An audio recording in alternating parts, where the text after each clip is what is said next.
Hello, welcome back to Wallacast, a podcast where we talk about English dubbed anime and the voice actors who work on them. I'm Lauren Salter. I'm Matt Walker, and today's episode is on a show that's very, very near and dear to both of our hearts, AKB0048. Yay! It's about time. A lot of you probably don't know this show, and this may not be one of our more popular episodes, but dang it, I don't care. I'm glad to do this show. Me too. So the inspiration for doing this episode, when we're doing it, is that a couple of weeks ago, we were both at Anime Expo, and we got to see the wonderful AKB48 Team 8, well, some of Team 8, a very small selection of Team 8, do some songs during the Anime Matsuri Japan Kawaii Live performance. One of the two concerts we got to see. Yep. Speaking of, I thought it actually might be fun, before we get into the actual show, to talk about all the things we saw at AX.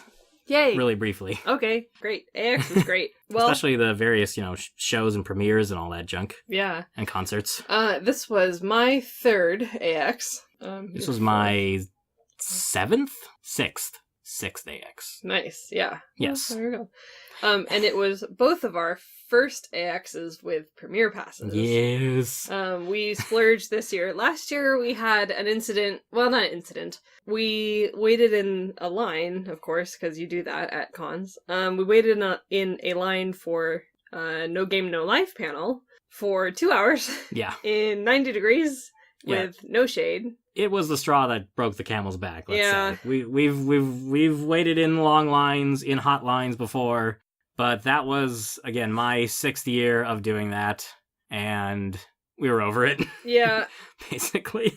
I'm a pretty patient person when it comes to waiting in lines. I've done it, at Disneyland and here and, Anime Expo and other cons. But when you're doing it in 90-degree heat, sometimes in cosplay... It's the heat, and it's also knowing that because you have to get to things so early as a normal pass, that you have to skip things you'd also like to do in the interim time. And it's just to think about all the things you're losing out on because you want to do this thing more, whatever panel you also want to do. It's like, well, I guess I got to sacrifice this for my pre-lineup hours, and... yeah, that was the motivation. We also got sort of even better than that because I injured my foot a couple months ago, and that gave me an ADA pass, and I gave Lauren an ADA helper pass, and so we got to not only go to the front of the lines in Premiere, we got to go in front of them. We also got to skip the entrance lines and things like that, which normally you would not be able to do. So our first taste of the Premiere Pass was actually at ADA. It's like a super Premiere Pass. Which was pretty great. I'm not gonna lie. But even when we go back, the Premiere Pass itself is gonna be... because I don't think either of us are gonna go back to the regular pass. No. Yeah, it's not gonna happen. And, we're both adults with jobs. We can afford it if we save. Yeah. For me, it was worth it because I got to see twice as much programming. Panels... oh, yeah, at least twice as much, if not 3 times as much. Premieres, which I think another of the straws that broke the back was when we missed Your Name. Yeah, that was the one before, and that was... I mean, we got there 2 hours ahead, hurt. and the line was already capped, so I think it was worth it. I saw 2 movie premieres, and Matt saw 3. Yeah. Though neither of them were Attack on Titan or My Hero Academia, before you think. True. Sorry, we skipped those. There were a lot of lines involved with those. Yeah, they were a special case, and it was just like, sorry, not worth it. So we saw the Armed Girl Machiavellism dub premiere. We saw the Liz and the Bluebird US premiere. We saw the Flavors of Youth world premiere. Mm-hmm. I saw the Kase-san and Morning Glories US premiere, which I adore. But yeah, we saw lots of cool things. I highly recommend seeing Liz and the Bluebird if it comes over here. Same thing with Kase-san. Those are kind of up in the air right now. Mm-hmm. Pony Canyon even said, hey, if you really are interested, tweet us, message us, go on social media and say so. So, yeah, if you guys want to see those, get on social media and tell them, because I guess they're on the fence about it right now. I really loved Liz and the Bluebird, and I have not seen Sound Euphonium, so I don't know the backstory. Yeah, for anyone who doesn't know, Liz and the Bluebird is a sort of spin-off movie from the Sound Euphonium universe. It's about two of the more minor characters in the cast, and you get to explore their relationship a lot more. And it's adorable, and I love it a lot. Yeah, so. It's an interesting take on love between two people. He's, of course, between two girls here. I think one of the best aspects of the premiere pass was that we had first dibs to concert tickets. Mm-hmm. And a discount. Of course, we have been wanting to see AKB48 for a long time, like since I saw the show first. Yep, same. So every year it's like, oh, they're not going to come, and then this year we saw that they were, and we about lost our minds. So it was very exciting. We immediately got on those tickets. Though I will say, it didn't quite sort of cure the itch or slake the thirst for seeing the real AKB, the full AKB in concert. Yep.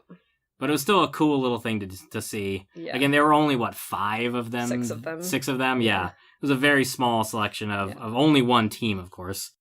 Except for the first song, which is their opener. We didn't know any of the other songs. I knew at least one other, but it wasn't one of my favorites, and I don't know what it's actually called, but... So, it was great seeing them. It just seeing the AKB name and hearing Aitakata and all that was really cool, which, of course, for me, stems from this show. Mm-hmm. So, okay, getting into the show, here's your usual... 10 minutes in. Here's usually basic breakdown. AKB0048 was basically originated to promote the actual singing group AKB48. AKB, if anyone doesn't know, is an abbreviation of Akihabara, which is where their sort of main theater is located, where they were founded. It's a very, very large group of J-pop idols that all sing and dance together, blah, blah, blah. The whole premise of the show is this group, AKB0048, is the future successor, literally and figuratively, to the original group. This is far in the future, and we're in space, and many planets have entertainment bands, or even like partial entertainment bands, and this group will go to see you and perform, even if your world bans performances like that, which might seem like kind of a far-fetched premise, but entertainment bands and arts bands are a thing in history, especially if you look at like history of the Soviet Union and the Iron Curtain countries even after that. Mm-hmm. Like repressing the arts is definitely a thing, so it's not quite as crazy, though they seem to focus a lot on idols, obviously, in this show, but, not so crazy as you'd think.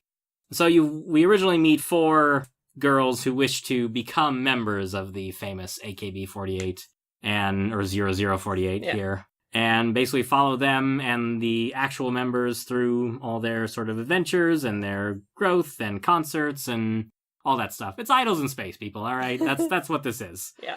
I would say if you can accept the kind of crazy premise and some of the campier moments, you'll really have a good time. Mm-hmm. Some people can't quite get past that, and that's fair enough if you can't, I guess.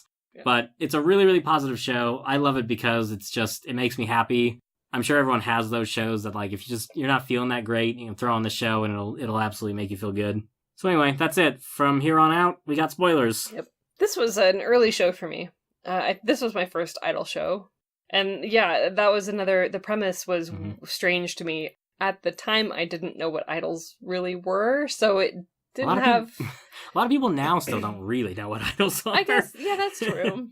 So when Matt mentioned idols, I was like, is that a thing? I don't know. So I kind of went in with, I would say I was pretty open-minded about it. Keeping in mind, this is pre the Love Live craze, which sort of spawned, I would say, the idol genre. You could argue like K-On! Kind of did that, but in a different way. But yeah, this was kind of an under-the-radar idol show. Yeah. This was another milestone for me. I don't know if you remember. This was my first Emily Neves show. Oh, really? Yeah. Was it? Wow. I remember you saying... Of all the things, this was first. I know, of all the things. I remember you saying, oh, this is one of my favorite voice actors. And I was like, oh, who is that? Oh, she plays Cherry. It's Emily Neves. I was like, oh, okay, right. And then she said her first couple lines, and I was like, yep, all right. I'm in it. Yeah, Emily has a wonderful voice. Yeah, beautiful. It's just so clear. She's very clear diction. I love it. This show has a lot of, like, top-tier actors. Obviously, the big two... Chieri Sono, which is played by Emily Neves, as we said. But if you had to say who's the one main character, it's Nagisa Motomiya, who's played by Lucy Christian. Mm-hmm. And we've also mentioned one of the queens of voice acting. This show gives you the who's who of Sentai Filmworks actresses. Yeah, in a lot of ways. There's only a handful of male roles, so it's a handful is actually generous. Mm-hmm. Yeah. Almost anyone who you can think of in Sentai Filmworks is in this, which is pretty great. Yeah, for their regulars. Monica Rial is one of the other main characters. Brittany Karbowski rounds out the big four of the trainees, or who the characters you meet early on and are sort of your guides through the show, especially for the first season. Mm-hmm. But Carly Mosier is a big role in this. This was one of Juliette Simmons' earlier roles, which is really cool to hear her. Where she plays the sister of Genevieve Simmons, her actual sister. So the sisters are playing... The sisters play sisters. Sisters play sisters, which is great. We have a little bit role from Molly Searcy. Mm-hmm. Cynthia Martinez plays one of the bigger roles. Meg McDonald has a smaller role. Shelley plays one of the larger roles, the manager. Mm-hmm. Tiffany Terrell plays one of the bigger successors. Mm-hmm. Tiffany Grant has a bit part in one of the moms. We could just keep going. So anyway, yeah. It's really who's who. It's a great cast. Yeah. If a little bit flawed in some of the executions, which I'm sure we'll get into. Mm-hmm. Not that I blame the actors for that. Nope. I know what your first one's going to be. It's going to be the difference between saying Nagisa or Nagisa. Well, not just that one. But there are yes, more. The name pronunciations were a little bit inconsistent. Maeda Atsuko or Atsuko. Is it Medea? Mm-hmm. Is it Maria or Maeda, or is it Cherry? Is it Cherry? Is it Cherry? And unfortunately, we get all of those. Yeah, this was a dub that definitely had some inconsistencies as far as pronunciation, so I'm sure you will notice that. It's not, for me, it doesn't kill the performance or anything. I think the biggest thing for me is Nagisa versus Nagisa, and it's pretty early on that happens. And I feel bad, I forgot who was the ADR director here. But, again, as a director, I've directed stuff from Shakespeare, I've directed stuff from, the Greek famous plays, and you decide how it's going to be said. Mm-hmm. You could, if you want to go crazy and do your research and figure out how it's, was said back then, you could do that. If you want to update it and make it a little more modern and make it more accessible, you can do that. But you decide and you make sure all your actors know this is how we're saying this all the time. Mm-hmm. But it seems like they just kind of skipped that step and just sort of let them go with whatever. And yeah, I think that was a misstep. It's Chris Ayres. Aw. Yeah. Chris, I love you, man. Come on. What happened? All right, well, it happens. Mm-hmm. Again, it's not the end of the world, but it's just one of those little things that it's every time you hear it, it just jars something in your brain that just breaks you out of things. Yeah. It's like, wait, huh? But the story makes up for it, I think. The story, the characters, the music, definitely does. Yeah. Okay, so in traditional idol fashion, we have to know, who do you support? Well, do I have to choose between a successor and a trainee? Because actually they're kind of one and the same. I am a Takamina supporter, and by that vein, I am a Kanata supporter. And I think I would have to put Kanata first, probably. More about that later. How about you? Well, I am a huge Takamina supporter. She's been my go-to forever. If I was going to pick a trainee, I think I really do have a soft spot for Nagisa. I love her I love that she's really driven, but she's not always sure of what she's doing.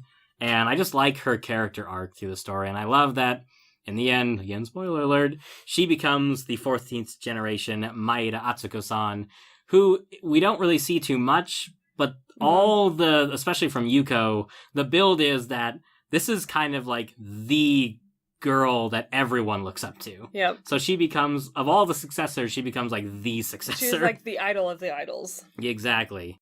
So I like that. I also really like, of sort of the more minor characters you don't see much, I really like Mayuyu for some reason. I think she's really fun, and she has these really funny one-liners. Mayuyu is like a cyborg, which we don't really get explained, but she just is. Yep. And in fact, one thing I didn't really notice or think about until this time I heard it, because she was in the general election episode. Mm-hmm. Everyone is referred to, if there's a successor, as the X generation of whoever the original AKB member they succeed, whatever it is. Yep. And also, weird thing, like the numbers are sometimes way off.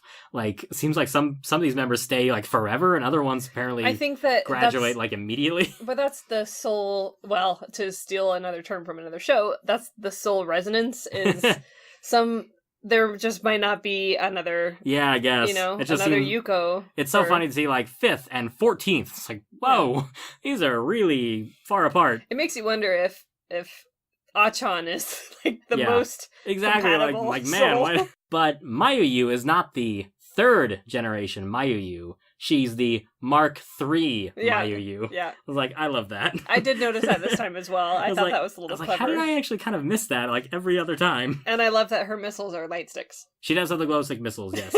As the Woda do too. Yes. What about your favorite song? Oh, we all have to have one of those too. Come on. But that means I have to pronounce the Japanese name. And I wasn't prepared for that. Which one is it?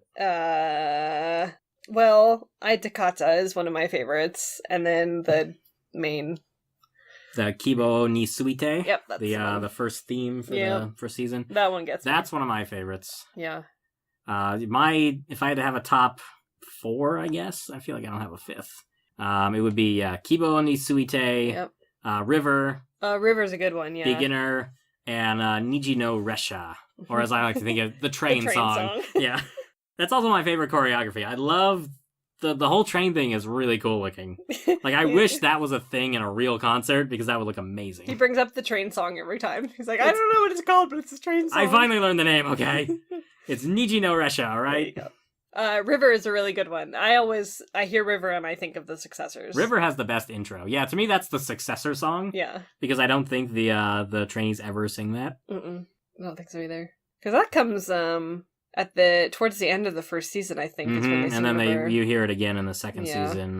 That's what they return to Akibastar with in the second season, where they all get booed off the stage. Sorry guys. Poor girls. So those are, I really like that opening, and Ai Takata is just so much fun, and it's I like that it's they open their concerts. AKB48 opens their concerts every time with it, and I love that consistency. I like Ai Takata. It's not one of my favorites. I do like that they have just sort of an opener that's always the same. Yeah, that's kind of cool. I just like the energy, because when we were in the concert, that was the biggest energy song. Oh yeah, by far. And it's just so good. Yeah, being there, I liked it a lot more than just hearing it non-live. Yeah. So I can see why they start their songs with that, or their concerts with that. God, I love this show. Okay. Got that out of the way. Yep. Just kidding, that's fun. Well, alright, this is gonna prompt you, so I'll probably just sit back and not talk about anything. Please do. You do this in one of your own panels that you've talked about, so I figured you'd bring this up already, but Ladies how about... Supporting Ladies? Kind of, yes, but the rivals part. Like the friendly rivals? Exactly. Yeah. How they're rivals, but not terrible people. As an athlete, I have a lot of experience with competing against other girls for the same spots. And in our case, it's supposed to be friendly competitiveness, but it often turns into something else. So the thing I loved about this show, and that I noticed pretty much right away, is that they're all competing for the same goal. They're all competing to be successors and to be on the stage, and ultimately, to be Center Nova, or just to be on the stage. And while they are all competitive, they respect each other's talents and each other's goals, and support each other through that. So Yuko is a big example of somebody who constantly is looking for her biggest rival. Because she wants to be the best, she has to compete against the best. And that is a big thing in sports and in competition, is in order, you have to play up to get better. You have to play with people who are better than you in order to grow. There's a sort of phenomenon that we studied in psychology called the plateau of mediocrity, which sounds a little bit dramatic, but basically it says like, okay, so you learn to drive, and maybe you think you're a good driver, even if you're safe and you follow speed limit, but you're not a good driver. You're a mediocre driver. Race car drivers and stunt drivers are good drivers. But you have no reason to push yourself to that level, because you don't need to. Right. And that's kind of how most people approach most skills, is they reach what they call the plateau of mediocrity, is you reach good enough. Mm-hmm. But of course, in your case, and in this case, that's not an option. Yep. Good enough doesn't cut it when you're training for the Olympics or when you're trying to be Center Nova. Yeah. You have to be the best. And in order to be the best, you have to beat the best.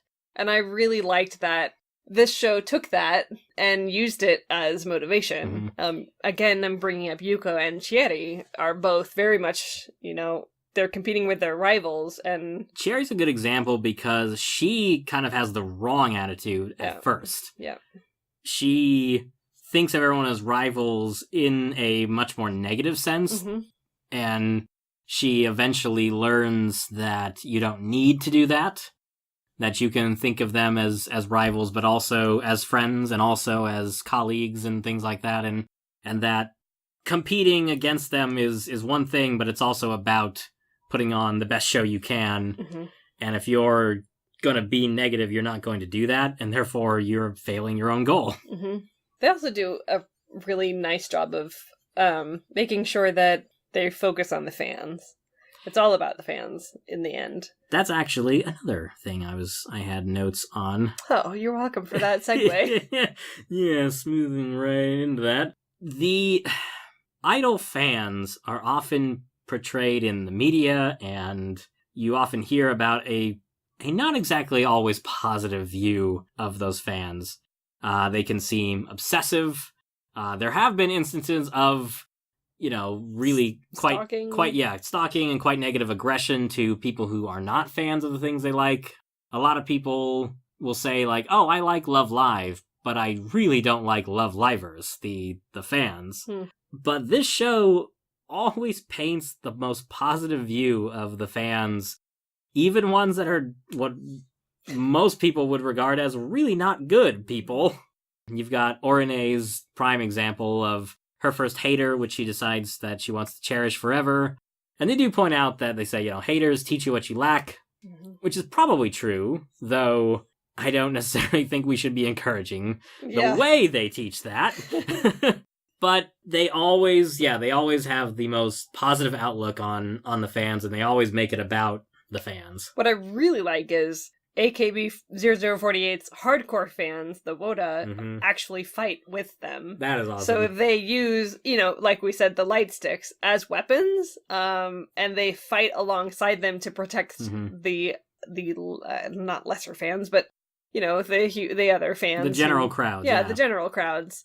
And I liked that little twist on the WOTA are pretty intense. They know all the moves, they know all the songs, they know all the girls. They have their own mechs painted with the girls. So they're pretty hardcore fans, and they show them in this wonderful light of anti-government people who just want to help these girls sing. Yeah, and again, I like that attitude.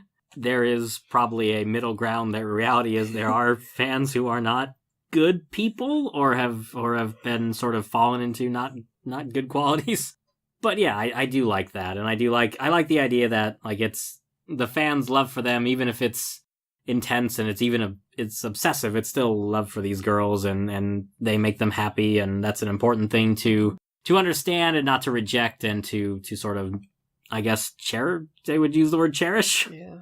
That makes me think of the topic that I mentioned before, which is ladies supporting ladies. I went into this show, of course I didn't know anything about the idol genre, but because I've been in Western media, we get so many instances of women who should be colleagues and friends and competitors who, stab each other in the back, and they plot, and they go behind each other's backs, and they betray each other just to get ahead or to do something.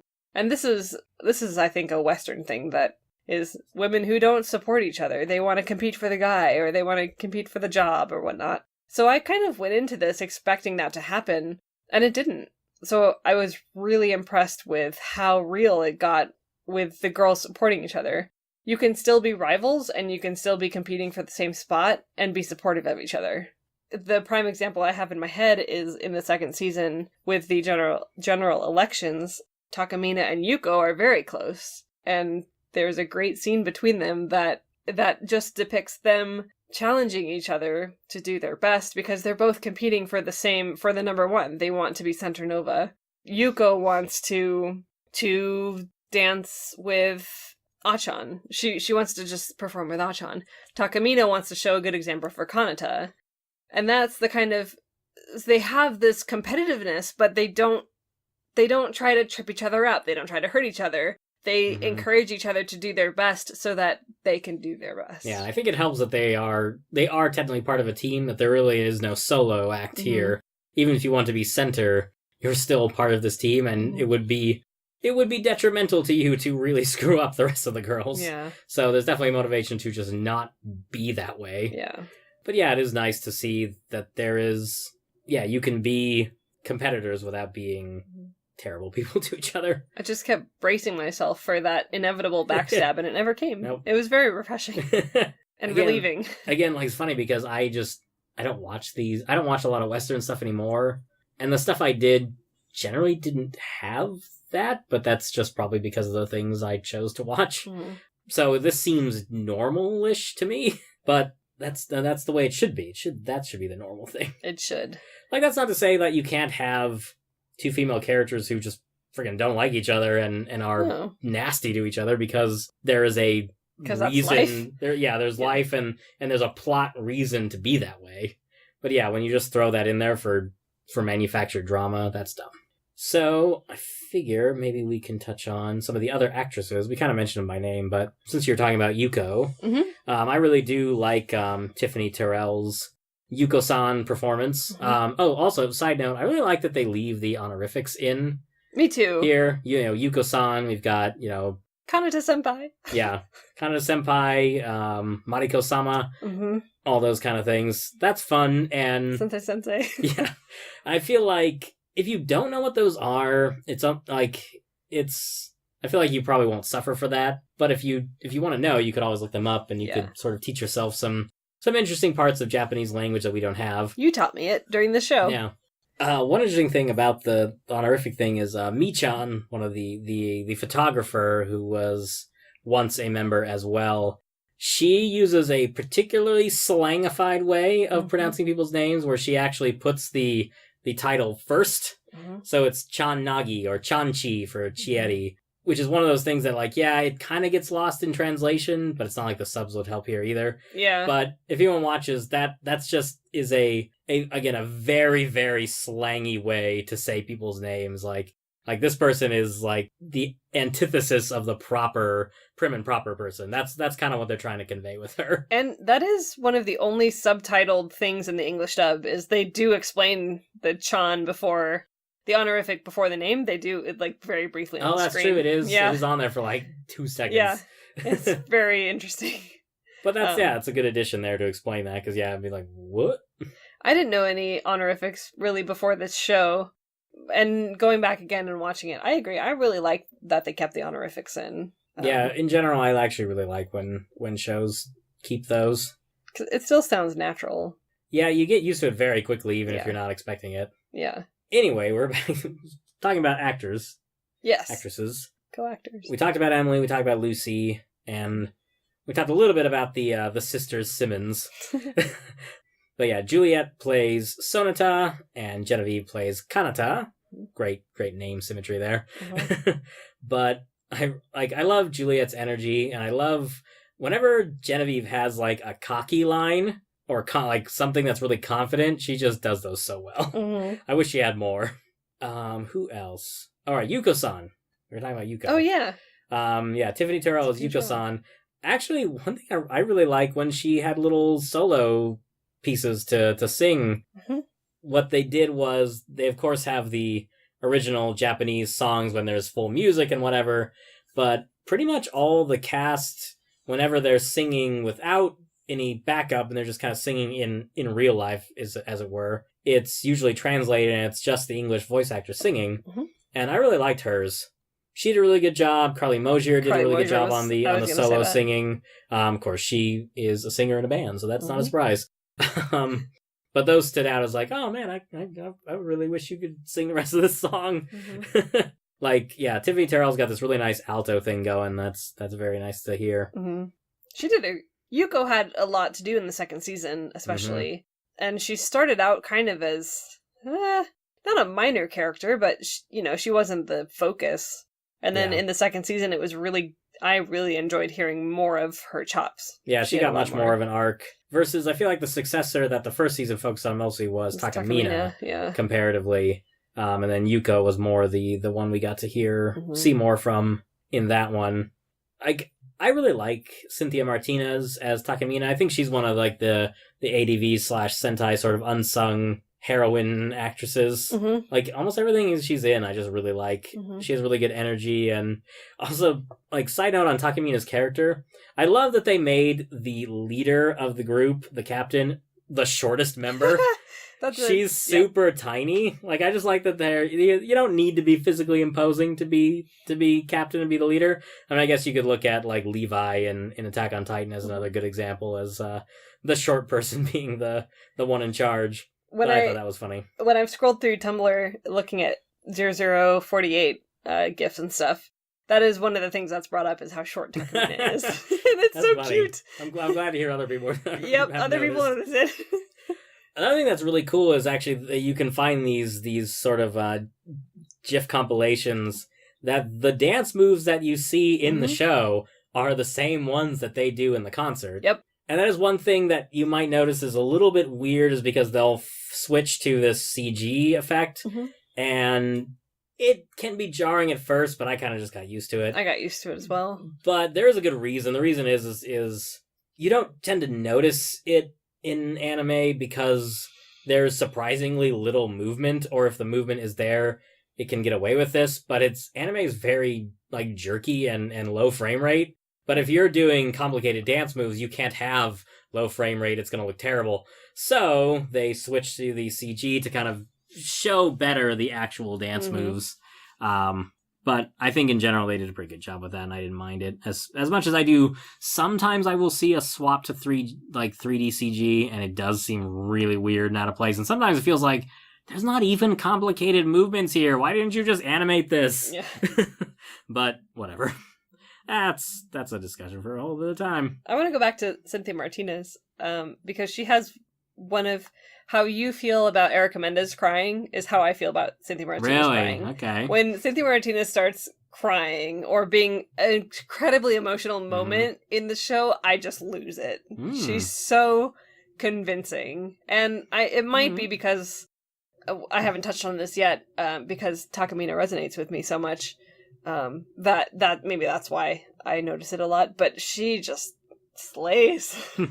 She has very good emotion. I don't know, it's the break in her voice, and she has a wonderful, like, kind of a raspy voice, which I love. It's one of my favorites ever. Yeah, that is a nice part of it. But yeah, she really nails the emotional moments. Yeah, I will say the general election one got me. That was rough. Okay, let's just talk about Takamina. Why not? So she should have been first. You guys don't know me at all. Matt knows me very well. No. And this show was the first time that I saw myself in an anime character. In this case, I'm talking about Kanata, and by extension, Takamina, because let's face it, they're like one and the same because they have the same soul wavelength, or whatever they call it in this. I keep thinking of Soul Eater. Different. Kanata's competitiveness, her leadership, and her just the way that she carries herself is like 98% me. That is my approach to sports and athletics and competition and friendship. And it was almost frightening to see this character on screen because it was so much like me. And I think that's part of why AKB why this show just kind of became one of my instant favorites, is because Kanata was there. That was me. It's me. I think Sentai had posted something on Twitter the other day that was, who is your anime personality twin? That's it. It's Kanata. It literally, like, just pick apart Kanata, and that's me, Lauren. That's it. That's it. You know, Takamina's Takamina looks out for Kanata. She knows how much Kanata looks up to her. And Kanata, by the way, Kanata is adorable in how much of a Takamina supporter she is. She makes her a cookie. It's so cute. And all the girls make fun of her because she's a total Takamina supporter. And it's an interesting dynamic because we learn very quickly that Kanata is going to succeed Takamina at some point, but Kanata does not know this. Yep. Takamina does know this eventually. Yep. And that is definitely a point of conflict, and it's a really interesting way that they approach that with sort of Takamina being ready to step down for a while because she feels like, you know, she's obviously holding Kanata back. But on the flip side, she has her own dreams, aspirations that she doesn't want to give up quite yet.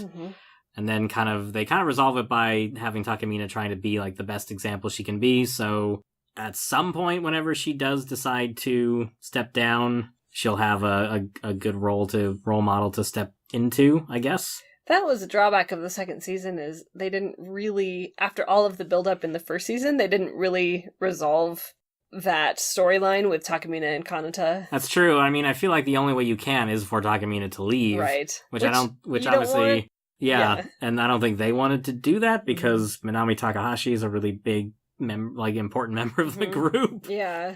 So, yeah, that was kind of, they kind of boxed themselves into a corner with that. I mean, she has since graduated, but she's extremely popular in AKB circle, like just hugely popular.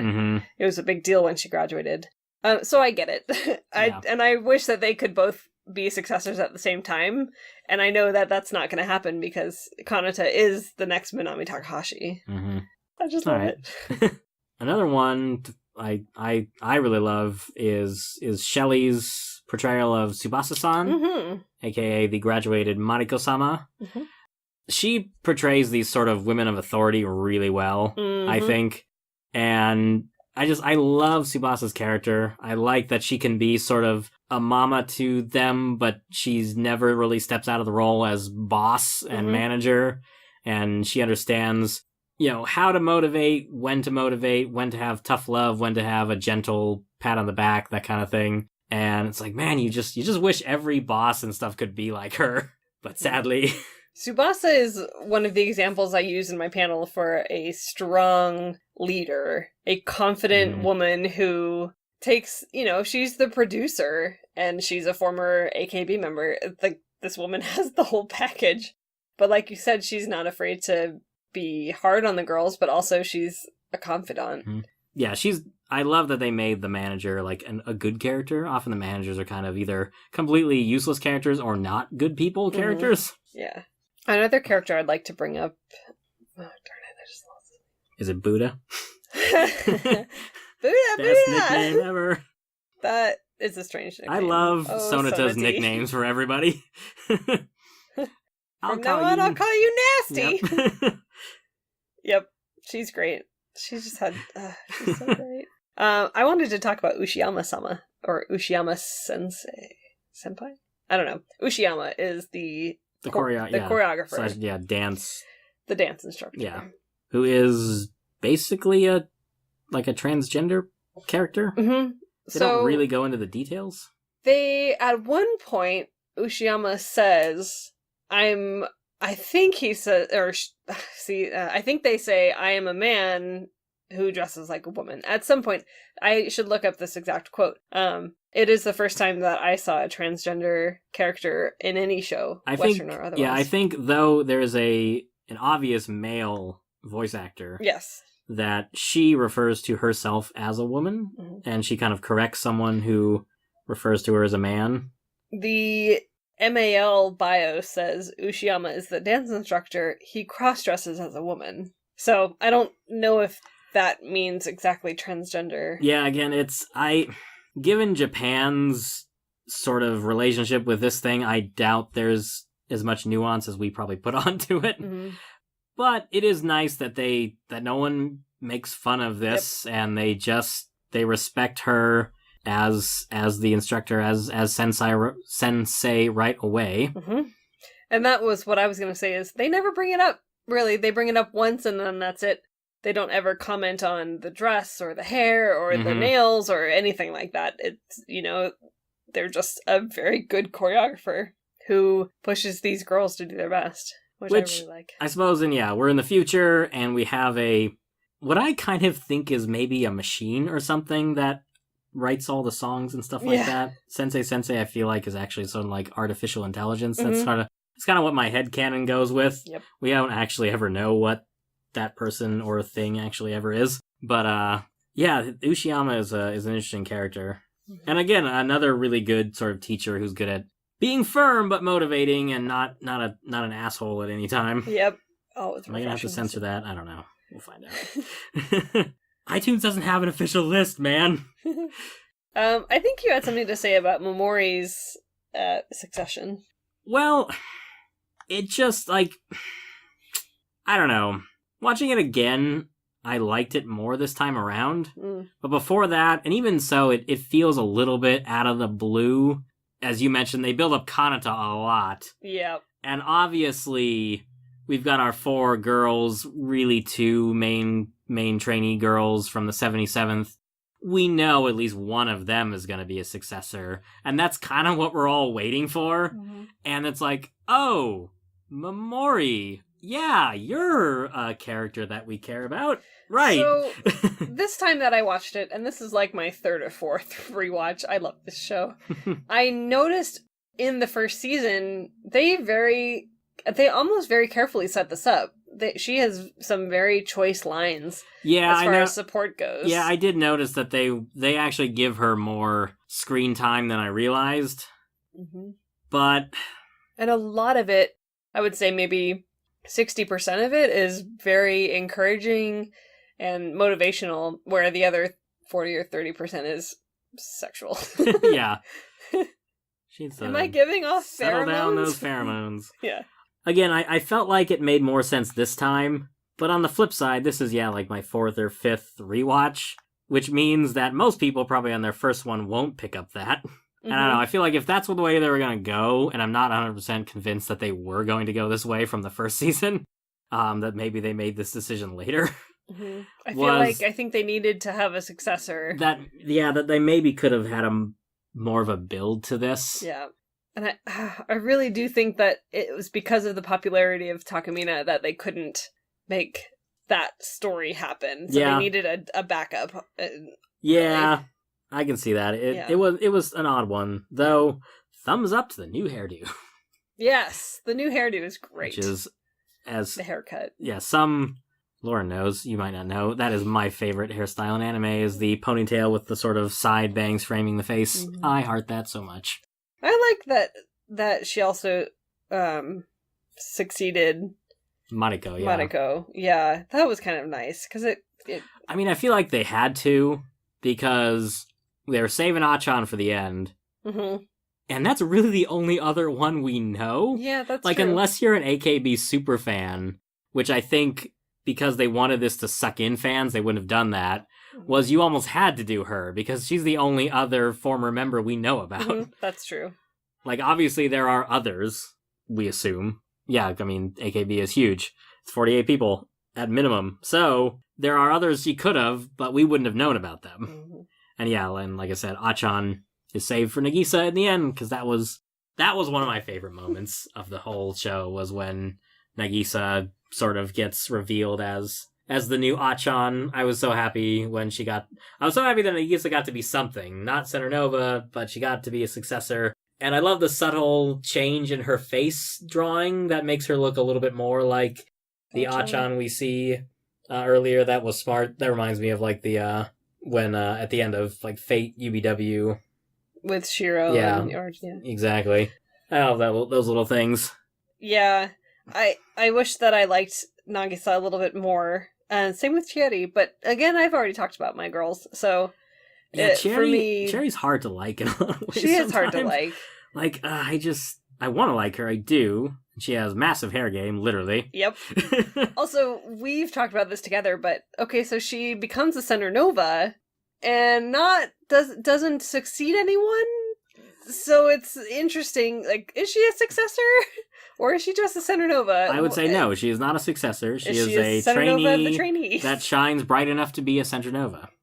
Makes you wonder who/if she'll succeed. I mean, I feel like we all assume she will. Yep. She obviously has the talent and the shine for it. Mm-hmm. But I don't know. It could be one of the people who graduates that we already know. Or again, plenty of names to succeed that we don't really know about in the show. I often wonder if they might have had a third season. I feel like they set a few things up. Obviously the cherry thing. The other one was, I forgot his name, but her father totally gets assassinated and we never hear about that again. Yep, that's It's like, true. Oh, it must have been the DS. I feel like this might have been a plot line in the third season to flesh that out a bit. But it's like, oh, okay, that happened. What? What would you want from a third season? Obviously, I would want to see more successors.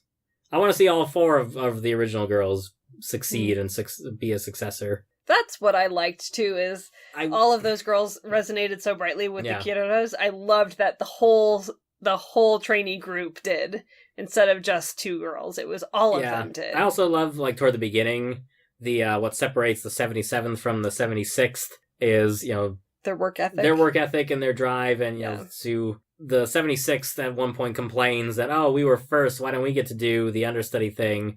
And, Tsubasa very sternly comes back with something to the effect of...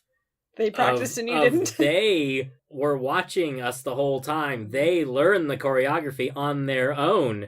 Do you know all the songs? No, you don't. Yep. Like, practice is the only thing you can do. I've told you that. Mm-hmm. But they were lazy, and they just expected to eventually just sort of get picked one way or the other. But, yeah, I would like to see that. I would like to see sort of the Center Nova phenomenon explained better. Because they seem to sort of be transferred to some parallel world where they help power the quote-unquote dualium on that, but whatever.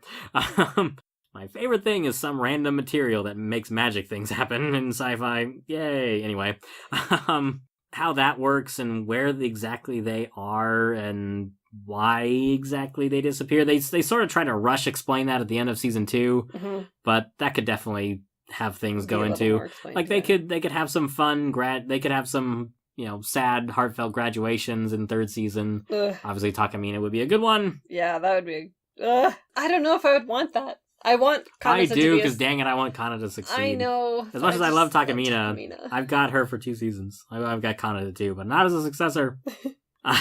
She's just such a good captain. Yeah, I would. Obviously, a third season never going to happen now, but I wouldn't mind one. As, on the whole, as like a clear sort of just advertising campaign for a J-pop group goes, this was a surprisingly good show. Yep. It got me into it, because I definitely decided to follow AKB a little bit more. Mm-hmm. They just seem like they have such good energy, and they definitely move more than a lot of other groups. Yeah, they actually dance, which is nice to see. They definitely up my expectations from like J-pop groups as far as dancing goes.